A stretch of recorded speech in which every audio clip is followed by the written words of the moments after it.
TJ Hunt. Harboring one of the biggest and most passionate car channels on YouTube, it's obvious he has quite a lot of cars. From exotic cars to extensive builds on old JDM cars, he's really built up quite the car collection over the years. And as someone I look up to, I really admire the lengths he goes to build a car exactly how he sees it. And I guess that's another thing I admire about him. Having that clear-cut vision like we talked about in previous videos. But yeah, he has quite a few horses in his fleet. So in this video, I thought it'd be fun to go over and rank just some of TJ Hunt's car collection. Now I say some because if you also watch TJ Hunt, you know that he buys and sells cars pretty damn frequently. And he's had a lot of cars over the years. So I'll only be going over just some of the cars he currently owns. But with that out the way, here we start with his 2022 BMW M4. Now I wanted to start with the M4 because I know a few people have their gripes with the car, and I truly don't think the importance of the car has been stated like I think it should be. It's one thing to have a car to put a wide body kit on, but it's another thing entirely to put a wide body kit for a race car on a street car. For those that don't know, his car sports an M Performance GT3 kit, specially reserved for the M4 Cup car. Featuring quite a few fundamental changes from the standard M4, the M4 Cup car is, well, a race car, meaning you can't just buy one and take it out on the street. And it is also $500,000 to $600,000. But that also means you can't just buy the kit and slap it on a regular M4. In order to make the kit fit the road-going M4, a gargantuan ton of fabrication and out-of-the-box thinking had to be utilized to make the car what it is today. And I think that's one thing the mass majority of people really undermine. Trying to really sit and conceptualize a car being built like this, it really just starts to make my head hurt. And the lengths that needed to be taken to pull it all off is insane. Now, I'm not saying crazy custom things of this nature hasn't been done before, because it definitely has. But I think the quality at which this car was built at is second to none. Completely custom suspension geometry, custom bodywork, custom decals, custom HREs, and it even has functional air jacks. This car really got the full Hunt & Co treatment. And while I generally don't really care for the new G80 BMWs, it's obvious that this car is an excellent exception to my opinion. So with all that in mind, I'll have to give this car a solid 9.1 out of 10. What probably would have started off even further for me is if they added center lock wheels. But even beyond that, it's still a phenomenal build. And really, it's the only one like it, if I'm not mistaken. But now, moving on to his 991.1 GT3 RS. You know, within the past few years, I feel like the legend of Porsche GT cars has really been exemplified. And as I've come to understand, the 991 generation of 911 bridges the gap between super modern and refined cars like the 992 and the older, more analog and raw feeling cars like the 997. And from just that alone, it's really made me come to appreciate Porsche GT cars as a whole and appreciate the intricacies between all of them. But talking about his specifically, I'd say it's a fairly standard build for a GT3 RS. I know it's supposed to have some super rare spec with the houndstooth seats and the yellow accents, but it's not really my favorite color combo. But one thing I can definitely appreciate are the wheels, because they're a rather expensive set of BBS center lock wheels, and honestly, rather expensive is putting it extremely lightly. But the color combo with the UV purple and the gold wheels is very nice indeed. And to me, someone who's not a real Porsche head, who can really understand and appreciate how rare a specific spec is, I still really like the car. And literally the only thing I would change is the black hood. So with all that in mind, I'd have to give it a solid 8 out of 10. And now onto his Mark IV Supra. You know, if you got deep pockets, I guess you sort of have to get a Mark IV Supra. And even if you don't plan to keep it, if you have the money to build and experience a Mark IV Supra of your own, then you probably should get one. Sure, I know there are better cars out there for quite a bit less money, but if you got it like that and want a Supra, then well, get a Supra. But talking more about his specifically, it's hard to try and outdo what's already been done, or even just doing something unique to you, since there's quite a lot of Supras out there that look pretty similar to his. But his car specifically has a Ridox front bumper, and for those that don't know, it was developed by Max Arito, a familiar face if you watched a lot of Toge battles on Hot Version. And in a very obscure interview, like I literally can't find it again, in that interview he talked about the JGTC Supra of the time and how he pulled inspiration from that car to make his body kit. But moving on from the front of the car, it has a TRD wing, a carbon diffuser, and a set of T37s. And more about the Ts is not to say they look bad in any capacity, but I think would have set it off that much more is a set of BBS wheels or a set of Advans. But still, I think the Ts look pretty good. But as a whole, what else more is there to say? It's a big single turbo, all black 80 Supra. So with that in mind, along with the fact that other Supras look pretty similar to his, I'd have to give it a very solid, pretty fair 7.5 out of 10. Apart from the front bumper, it's a fairly run-of-the-mill build for a Toyota Supra. And now moving on to his drift cars. And I'm gonna group these two together since one, they're both drift cars, and two, what I truly like most about both of these cars is the idea and the concept of them. Let me explain.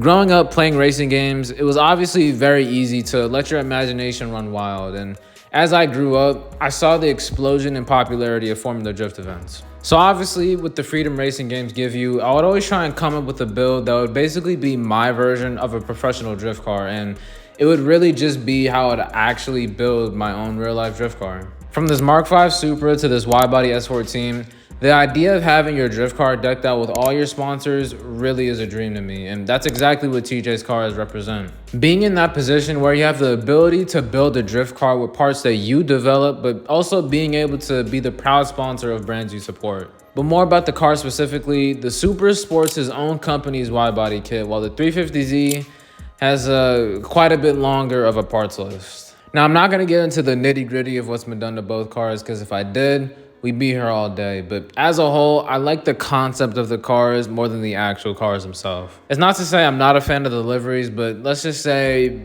I would have done something a little bit different. But as a whole, I like both cars, so a solid 7 out of 10 is what I'll give both of them. But now to a staple for his channel, his original Subaru BRZ. Now, I'm not going to cover the entire history of the car because truthfully, I haven't been watching TJ for all that long, but I know he's had the car for an extremely long time and went through quite a few iterations of it throughout the years. And you know, it's funny, back when I wanted a FRS BRZ, this is almost exactly how I wanted to have it. A Rocket Bunny V3 kit on Workmeister S1s in purple, and yes, I even wanted the obnoxious saying on the back of the car. My opinions have definitely changed quite drastically on wide-body kits because back then it was easy to think about getting a car just to cut it up, but now actually having a car, it's like, damn, that's scary, bruh.